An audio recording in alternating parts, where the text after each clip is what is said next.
নবম pay scale বাস্তবায়নের দাবিতে সরকারি কর্মচারীদের যমুনা অভিমুখী যাত্রায় বাধা দিয়েছে পুলিশ। এই বিষয়ে জানাতে হোটেল ইন্টারকন্টিনেন্টাল এলাকা থেকে যুক্ত হচ্ছেন সহকর্মী রাকিব হোসেন। রাকিব, সরকারি কর্মচারীদের বিক্ষোভ কর্মসূচির সবশেষ কি অবস্থা জানাবেন? সেখানকার সার্বিক পরিস্থিতি কেমন দেখছেন এখন?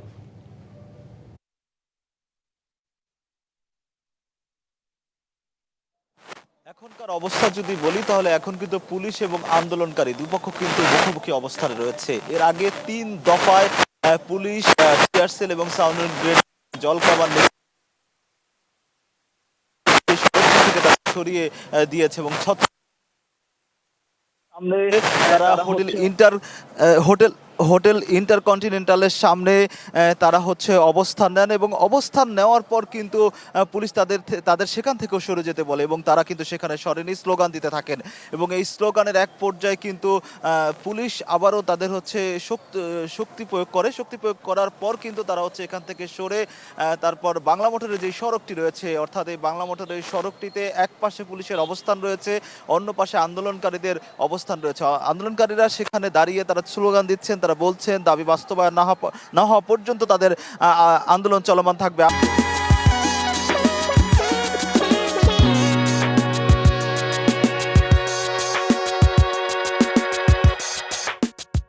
আপনাদের একটু দেখাতে চাই যে পুলিশ যে অপর পাশে রয়েছে, অর্থাৎ হোটেল ইন্টারকন্টিনেন্টালের সামনে যে বাংলা মোটর সড়কটি রয়েছে, সেই সড়কটির সামনে এক পাশে পুলিশ, যেই ইন্টারকন্টিনেন্টালের দিকে পুলিশ রয়েছে এবং আর অপর পাশে অর্থাৎ বাংলা মোটরের দিকে রয়েছে আন্দোলনকারীরা। পুলিশ বাংলা মোটর মূলত এই সড়ক থেকে আন্দোলনকারীদের সরিয়ে দিতে কিন্তু সরিয়ে দেওয়ার জন্য নিরাপত্তার কথা বিবেচনা করে কিন্তু পুলিশের অবস্থান রয়েছে। আরেকটা বিষয় একটু জানাতে চাই যে আসলে সকালে যখন আন্দোলনকারীরা প্রথমে শহীদ মিনারের সামনে অবস্থান নেন এবং সেখানে তারা সংক্ষিপ্ত সমাবেশ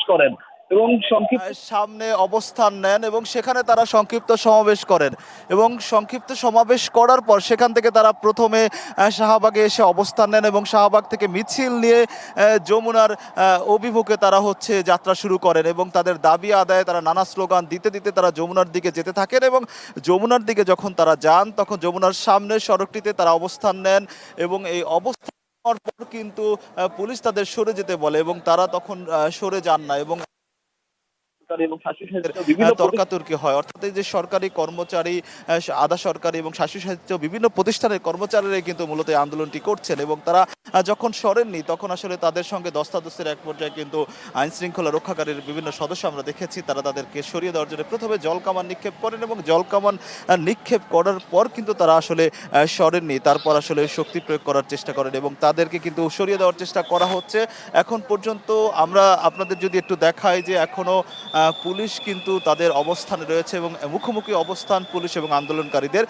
আন্দোলনকারীরা বলছেন তাদের দাবি বাস্তবায়ন না হওয়া পর্যন্ত, অর্থাৎ যেই পে স্কেলের যে গেজেটটি রয়েছে সেটি সরকারকে জারি করতে, গেজেট প্রকাশ করতে হবে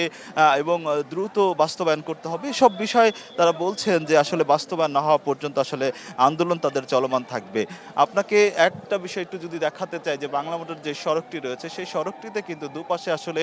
পুলিশ এবং আন্দোলনকারীদের অবস্থান এখন পর্যন্ত রয়েছে এবং আমরা দেখতে পাচ্ছি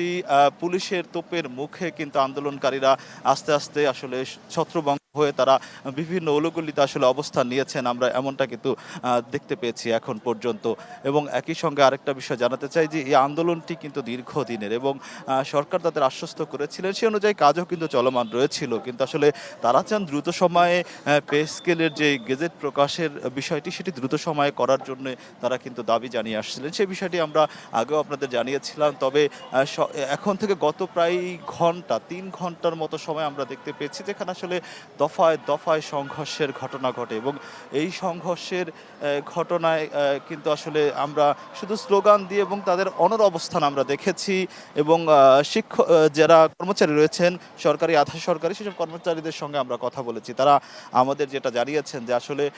তারা দাবি বাস্তবায়নের জন্য দীর্ঘদিন ধরে আন্দোলন করছেন এবং দীর্ঘদিন ধরে যে আন্দোলনের প্রেক্ষিতে তাদের দাবি বাস্তবায়ন না হওয়া পর্যন্ত তারা কিন্তু কোনোভাবেই সড়ক থেকে আসলে যাবেন না, কারণ সকালে দেশের বিভিন্ন স্থান থেকে অর্থাৎ ঢাকার বাইরে থেকে অনেক আন্দোলনকারীরা এই যে যমুনা এবং শাহবাগ এই পুরো এলাকাটিতে আসলে তারা জড়ো হতে থাকেন, আমরা লক্ষ্য করেছি।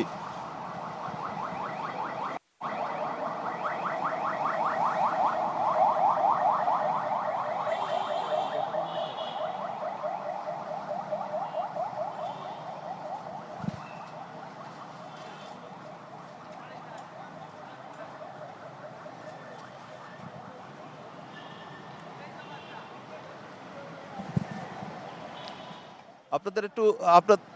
আপনাদের একটু দেখাতে চাই যে আসলে বাংলা মোটরের যে সড়কটি রয়েছে, অর্থাৎ এই সড়কটিতে কিন্তু পুলিশ যে আন্দোলনকারীরা রয়েছেন সেই আন্দোলনকারীদের আসলে সরিয়ে দেওয়ার জন্য কিন্তু পুলিশ এগিয়ে যাচ্ছে এবং আন্দোলনকারীরা বাংলা মোটরের এই সড়কটির সামনে থেকে আপনাদের যদি একটু দেখাই, সড়কটির সামনে থেকে তারা সরে যাওয়ার জন্য কিন্তু আশপাশে যেসব অলিগলি রয়েছে সেই সব অলিগলিতে এই মাত্র কিন্তু একটি সাউন্ড গ্রেনেড দাঁড়ান একটি সাউন্ড গ্রেনেড কিন্তু আসলে নিক্ষেপ করা হয়েছে। আপনাদের যদি একটু দেখায় যে পুলিশ আন্দোলনকারীদের ছত্রভঙ্গ করে দেওয়ার জন্য একটি সাউন্ড গ্রেনেড নিক্ষেপ করেছে। দফায় দফায় কিন্তু সাউন্ড গ্রেনেড চলছে।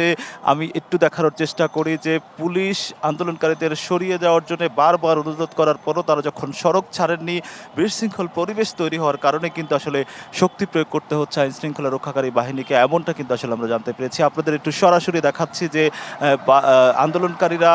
কিন্তু এই বাংলা মোটর যে সড়কটি রয়েছে, সড়কের পাশের যে সব গলি রয়েছে সেই গলিতে তারা অবস্থান নিয়েছেন এবং তারা কিন্তু মুখোমুখি অবস্থানে এতক্ষণ পর্যন্ত ছিলেন। এখনও কিন্তু বাংলা মোটর যে এই সড়কটিতে যেসব যানবাহন চলাচল করে সেসব যান চলাচল কিন্তু দুপুর থেকেই বন্ধ রয়েছে এবং এই যেহেতু আন্দোলন চলমান থাকার কারণে কিন্তু আসলে